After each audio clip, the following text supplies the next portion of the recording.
everybody. I'm glad you're here. This is a busy time of year, so we've got a full room, so thank everybody for being here. Pretty impressive, actually. I Everybody's here know, today. I Thank know. All right, so we have a quorum. So first off, if you will look at your handout, the minutes from our last meeting on, I put March 30th, but it was actually, no, I think it was the 30th. I just have it wrong on the minutes page. So I got to change that. Change the minutes. Anything else that I need to fix on the minutes?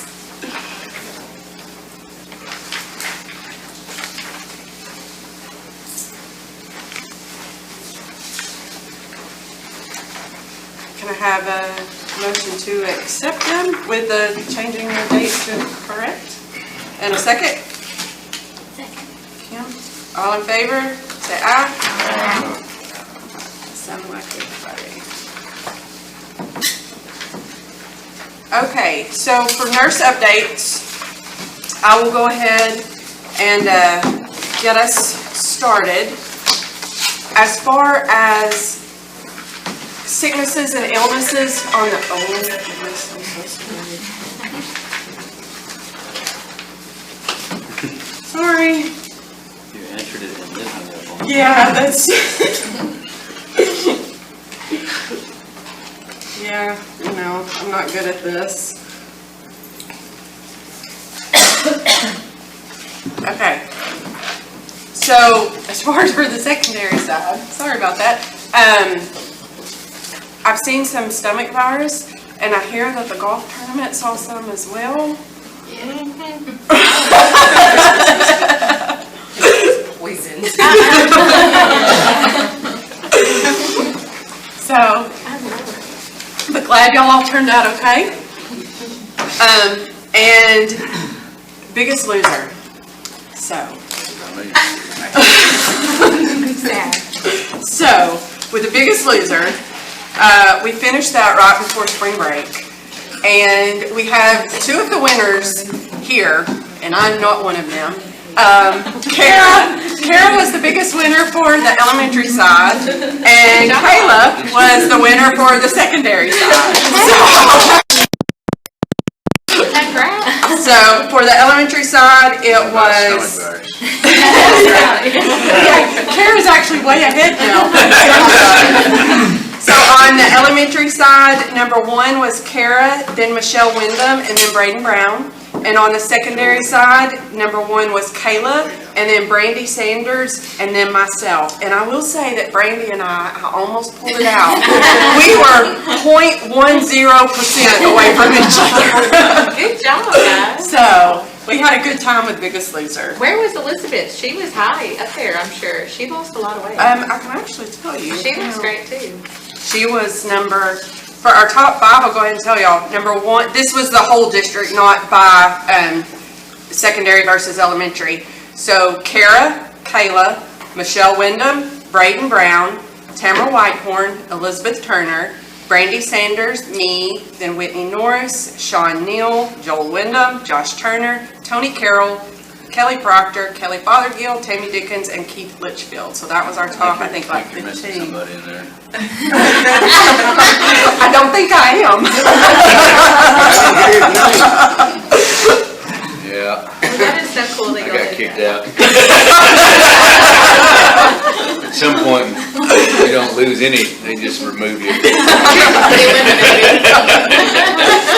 And elementary was the overall winners, unfortunately, and they are wearing jeans for the rest of the school year. So if you see all the staff in jeans, it's because they are the biggest losers. Emphasis on the loser part. Yes,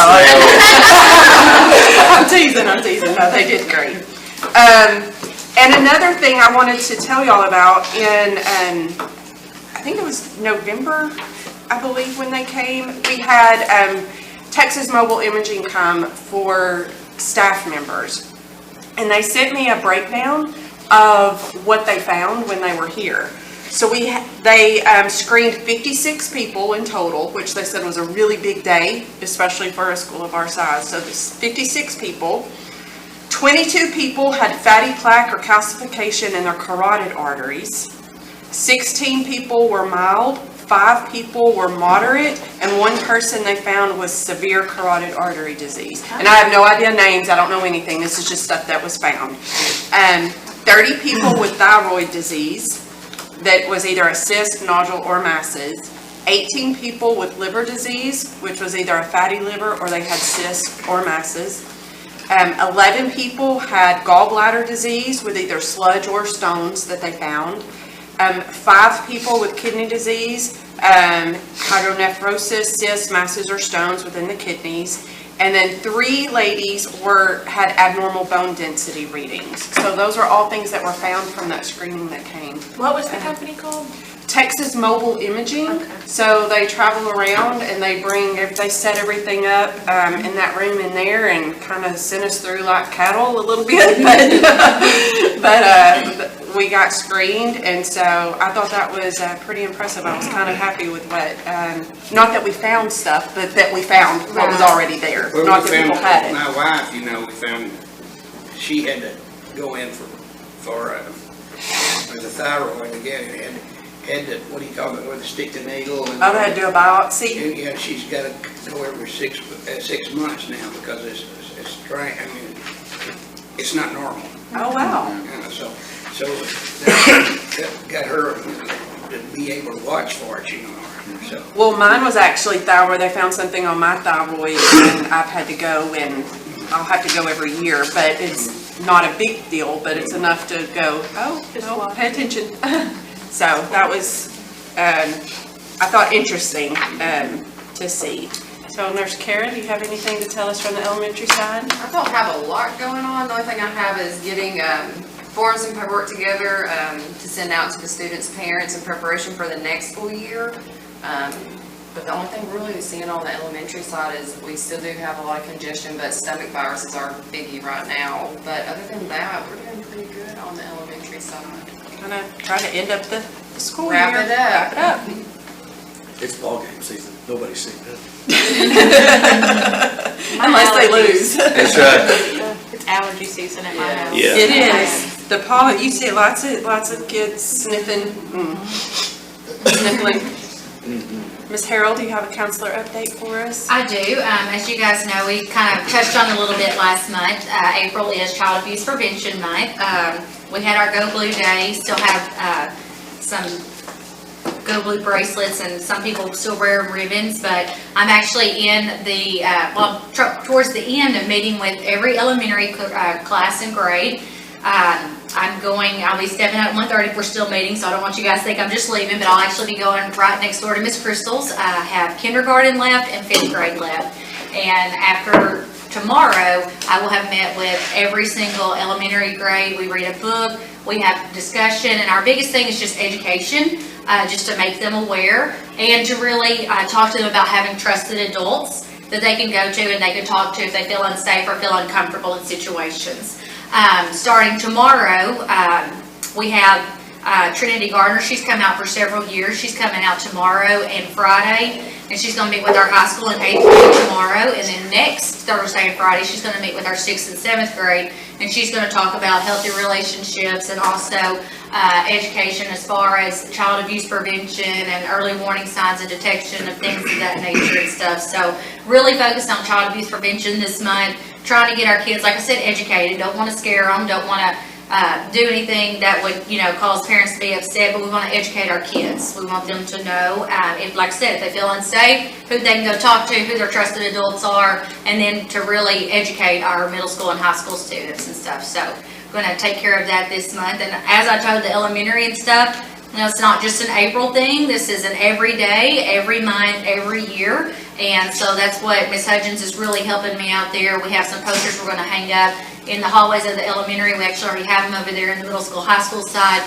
And we're going to send some posters home, some flyers home. So if you're an elementary parent, you may get a flyer as well that has the Child Prevention Abuse Hotline number and web address on it as well.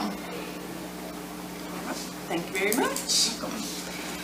Okay, the next thing to talk about is the local wellness policy report card. Tony and myself and Jaden and Janie and Amanda met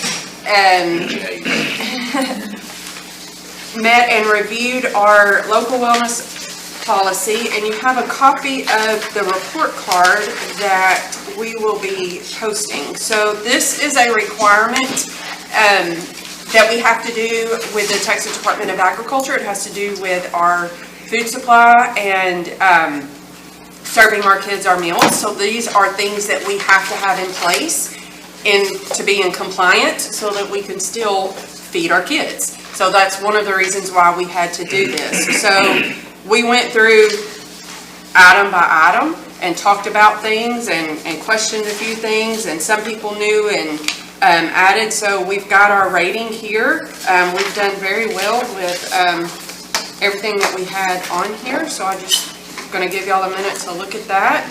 This will be posted on our website, and we will give it to the school board to let them know. This is something that we have to do every 3 years. Is that correct, Debbie? So does anybody have any questions about that? I think we're good, please. Thank you for spending your time up here trying to go through all this. I'm sure that was fun and exciting. Thank you. We did get food.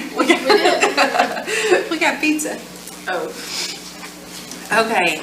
The next thing that I wanted to talk to y'all about and just let you know about is I got approached probably a month or so ago by she's actually a former classmate of mine that works for Special Health Resources, and they are looking at a grant to bring behavioral health and actual medical help to rural areas. And Maud was one of the names on their list as an underprivileged, underserved community that could possibly benefit from having health care and behavioral health here. So it's a mobile unit that would come ideally probably 2 days a week, and it would set up on campus or maybe just a little off campus out of the gate area, because it would be for students, staff, but also the community. So it would be something that, let's just say we've got a kid that's got a really bad earache. Nurse Kara and I look at it and say, oh, it's pretty red. If the parent agrees and we get all the paperwork together and they're here, we could run them over, let them look at it, give them the antibiotics that they need, and kind of get that part taken care of. Or if we've got a staff member that's not feeling well, they can run over there, do some lab work, kind of see what's going on. But also, if grandma's at home, don't think that you can get her to the hospital or to take, not the hospital, but to Texarkana to a doctor's office not feeling well. They can call and make appointments and schedule appointments for that mobile clinic as well. So it's not just for school and staff and students, it's for the whole community, because let's just face it, our school is the hub of our community. So what we do here affects everybody, and so if it benefits us, we actually want to benefit the community as well. It's a pilot program, so it's new, so we don't have all of the details worked out yet. That's something that they're working on if they get the grant. We have applied for it. We don't know for sure if they've got the grant and if all this is going to go through, but there's other things and options that they have and other funding that they have if the grant doesn't go through, so that we could try to work this out. It's not free. They do bill insurance, but the payments would be on a sliding scale based on income if there was a needs-based thing. Do y'all have any questions on anything or comments about? Do y'all feel like that would benefit, be a good thing? Has they said anything about Medicaid, Medicare? They accept it. They accept Medicaid, Medicare, and insurance. That'll be huge. Just another resource we felt like, only for our kids and for your community. So certainly if we can get that, we'd love to pilot it, see how it takes off and if it works or doesn't work. But we thought it was really good, so we appreciate Nisi Some bringing that people to will us. drive all the way to Texarkana. They're just right here that day, they just. Or 10. You can't do it during the week, you know, if you've gotta run up to urgent care, that's like an hour just of driving, not counting waiting. Well, one thing we talked about is parents that work in Texarkana, Mount Pleasant, Atlanta, you know, it's a half a day Right. just to come, Get the kid. get the kid, take them, and then Take bring them them back, right and then take them back. Exactly. You know, so it is a big day. It would be all day. But also with counseling, Ms. Harrell, because we actually sat and discussed with Jessica, the behavioral health side of it could possibly benefit our kids as well. Yes. And that would just be another resource because Mr. Bradshaw just signed the MOU for us to continue our T-chat, which we had told you guys about earlier. So we would continue that, but that would be an additional resource for our students and for our community, as Nisi said, if needed. So we were like another resource, something else to help our kiddos out, our community out. That's, you can't pass up those opportunities if they're available. So we're really excited about the possibility of it. Okay. Any other discussion about that? Very good idea. Do you know when they'll hear back? Probably through the summer. The MOU is for September 1 through August 31st. So if it's available, it will be available on September 1. So hopefully we'll know this summer. And our idea and goal was maybe meet the teacher. We could have it out here and like advertise and let people know how it's going to work. You can sign up, fill out the paperwork so that it's on file in case. Obviously, we would never take your kid to the doctor without you knowing, but if we see something, give you a call, all of that would go through Kara and I, or the behavior side would go through Ms. Harrell, give you a call, hey, this is what I see, and you give permission. They can also do Zoom with you. If the parent can't come, we can take them over there, and you can be on a Zoom call face-to-face while they're actually in there with the doctor or nurse practitioner in the event that we need to do that during the day. And again, I would be able to sign the forms electronically, that way they can, like you said, parents don't have to come all the way from Texarkana or Atlanta. If it's something that they don't have to be excluded from school for the school day. Obviously, if they've got a temperature or if it's something that's excludable, the parent's gonna have to come. But if it's something that, they're not running a fever, but they just don't feel well, they can test them, they can do this, they can do some lab work on the bus to be able to test for things like flu, COVID, because we will not have the ability to test for COVID next year. That we won't have that, but they would, so. And so if we get the grant, it'd just be for that year? Hopefully we could keep it going to see how it works, but it is for a year at a time. And that's one of the kind of initiatives from some of that is just the inequities of rural communities and healthcare access. And so they're really trying to the state and others are trying to come up with some creative ways to bring doctors to rural areas, because it's hard enough in town to have doctors, and we've got shortages with healthcare and all that. You get out of the rural areas, it's even worse. So this is just a pilot program that I think if we have success with, you could see it expanded, not only to just our district, but maybe to others, and certainly continue as an option. So we're going to do everything we can if we do have that to make it successful, to hopefully continue it or have that expanded, because it is certainly, as we know in our rural areas, some of our folks certainly can and do, go to doctors. Others don't have means or resources and just don't go. Or it's going to be 3 days to get in, or it's going to, Anyway, we're excited about it. Hopefully it'll work. I certainly appreciate you bringing that to us. Okay, the next thing we have to talk about is open discussion. So is there anything that anybody, I guess, has seen positive from this year, or things that we want to look at for next year, maybe doing a little different, things that you would like to see happen, health, behavior-wise, those sorts of things? This is just kind of, what do you think? I did like Texas Imaging coming up and doing the test. I thought it was huge for, maybe not, I didn't get to talk to everybody, but the people that I talked to enjoyed the fact that they got to find out a little bit more about their underlying health conditions that they had that they were not aware of. For me, that was big. I know I have a family history of heart disease, so just being able to double check that.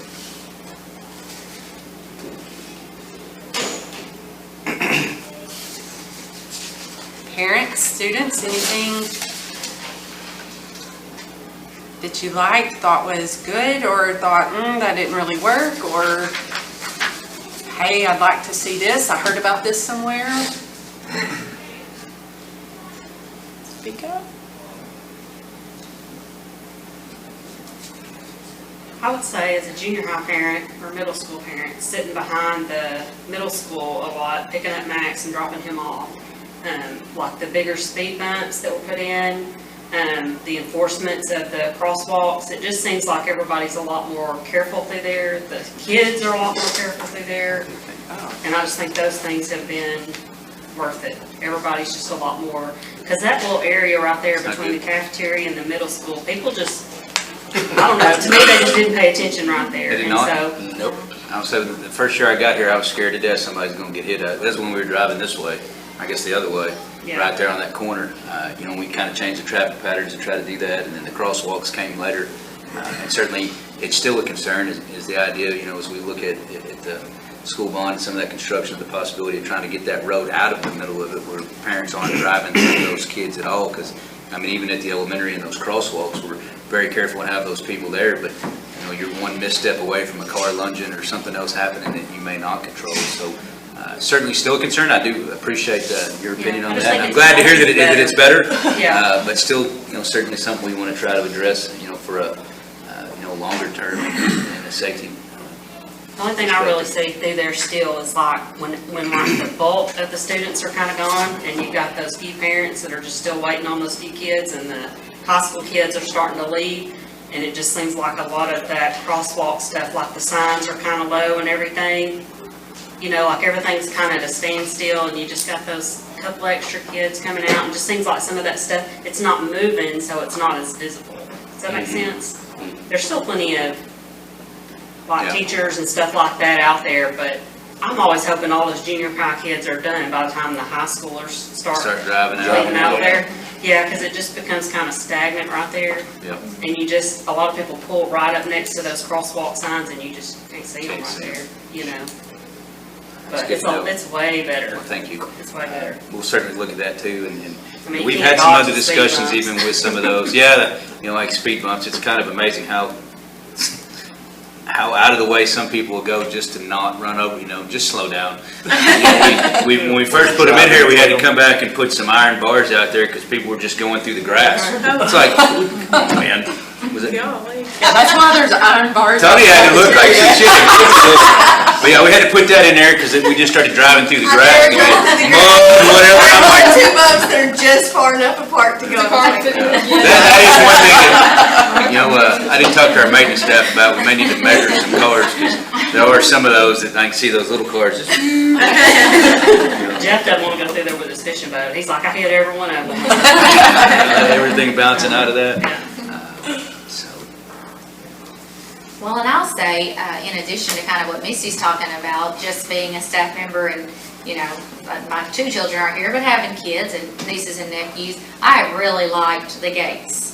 I know some people aren't a fan of it, but it just gives me an added sense of security. And our kids are doing really good going out the back, and they have the push button at all of our back doors, so they don't have to walk outside the gates anymore. And so that's something that we're talking about with elementary and everything. I'm like, if it's somebody outside the fence, if it's somebody outside the gate, they're probably not a trusted adult, And so it kind of helps when you're talking to them, because used to, people could drive through and be in and out at all times.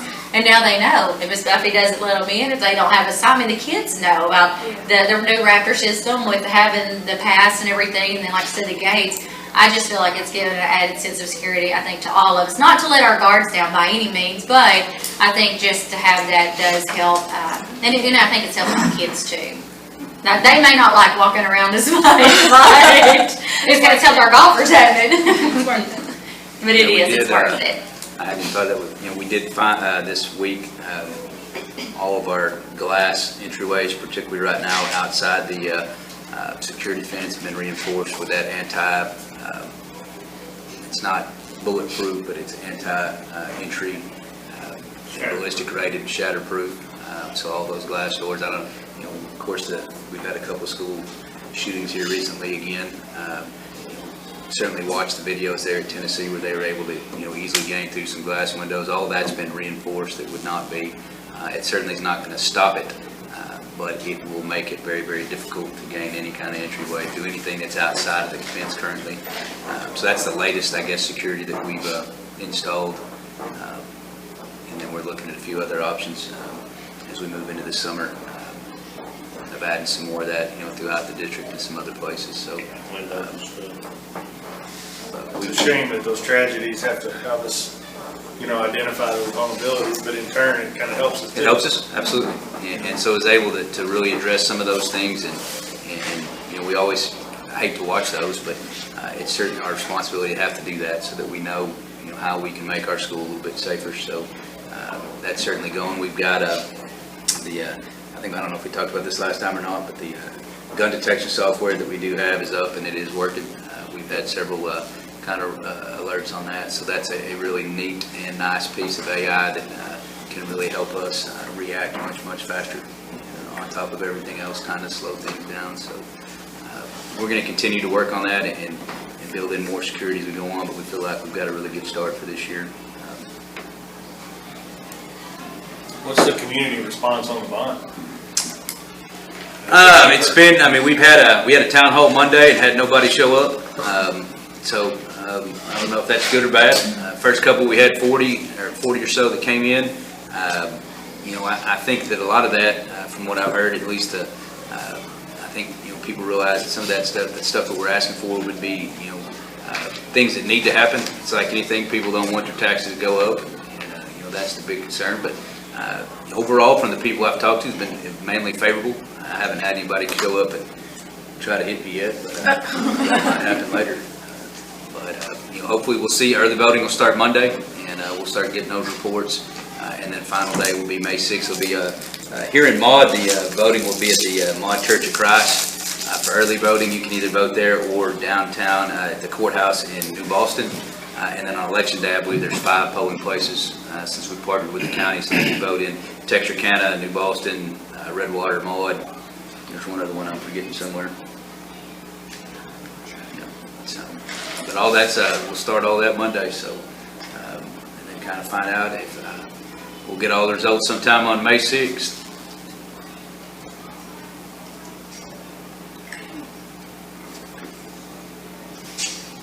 Anything else for open discussion? Okay, well, the last thing that we need to talk about is a school board report. So as the SHAC committee are required to, one, meet 4 times a year, which we have, and then we have to give an accounting to the school board about things we've talked about, things that we've done, things that we might want to recommend that they implement or do. So, or consider. So is there anything that y'all feel that we need to recommend to the school board? Like it could be continuing something or improvements that we feel like as a committee may need to be made to a certain area, or any insight? Was the Narcon thing already taken to the school board? Remember? No, Oh, that's okay. that's one thing, the Narcan That was policy. the one that I do remember that would be one. There is some bills, currently we're in a legislative session. There's been a couple bills that have been filed that have not been passed that would take away some of those restrictions for the school district, make it easier to put in campuses. I think the federal law has now made Narcan actually some over-the-counter options and taken away the actual requirement of prescriptions. Right now, schools still have to have that, but there's been some bills that would make it much easier for us to have on campus. Matter of fact, I was there yesterday testifying for a House bill, and right after us was a nurse that came in with a bill filed by Representative Van Dever for AED training. But right now, we require all 7th grade students to get CPR. Would be adding an AED training on top of that. And their scenario was that a middle school student fell out with a cardiac arrest, and the kids attempted the CPR, but did not use the AED. And when they interviewed him, they said, well, I don't know how to use it. And we were afraid because it's going to shock. They didn't really realize it wasn't going to hurt them by shocking them, and how automated an AED is. So that was kind of the testimony that went before the legislature, and listening to that, that made a lot of sense. If you've never seen that and you don't know and you watch it on TV, everybody's getting, you don't really realize that how important that really part is. So certainly something else that may be coming down, but I think we may see both of those pass where we can get Narcan. But certainly that's something that I think would be important for us to have on campus, both for students and adults.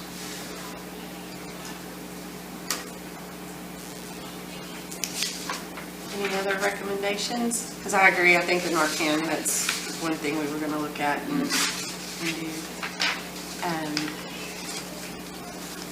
Any other recommendations, anything else? I need to look at my notes from the other ones and maybe it'll jog my memory. Well, I'll email you. Well, we've had school health-wise, we've had flu vaccines. This year we had Texas Mobile Imaging come in for staff members. We do a couple of challenges. The Biggest Loser Challenge, we did a 60-mile challenge in February for staff members. We had vitamin B12, Lipo-C injections available for staff members that choose to. So we've got a lot of employee health stuff that we've got going. Student health, I would say recommend, I think we're already kind of doing it, but let the school board know if y'all support the idea of the mobile behavior and health unit coming. If you support that idea, we can let the school board know, hey, we think this is a good idea.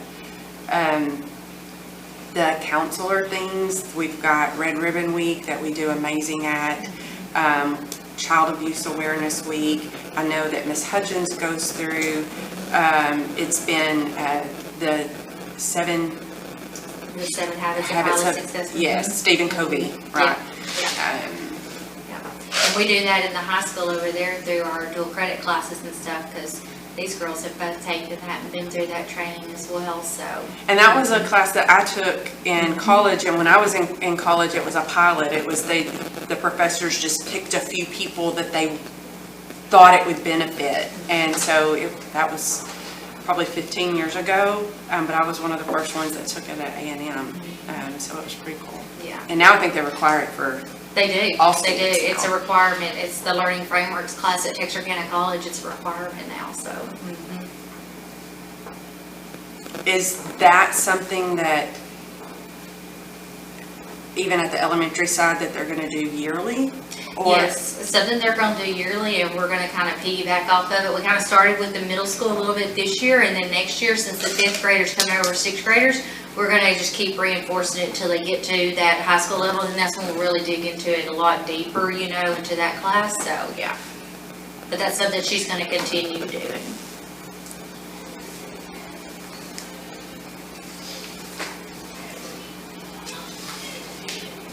Is there anything else? I don't think we need to. Okay, well, I want to personally thank all of y'all for serving this year. I know that sometimes it's hard in the middle of the day to get away from work and to come, so I truly do appreciate y'all very, very much, the parents that come, because we do value your insight and take into account what you have to say. Girls, it's been nice having y'all serve this year. Nice over here eating Subway and talking to y'all. And staff members, thank y'all very much. I know our days get very, very busy, phones ringing and radios going off sometimes. We got to get up and run. But I truly do want to thank y'all very much. And with that, we have a motion to adjourn. I think we were supposed to have a picture, but I think we... She had to go take a test. They're wanting a group picture, so we may get somebody with a cell phone. We'll take a group picture. The girls are wanting a picture with everybody willing for that they served with us in the SHAC committee. So you don't have to, but if you would be willing to get in a picture with the girls, they would appreciate it. Which girls? Those two. Those are fine words. have a motion to adjourn? Second.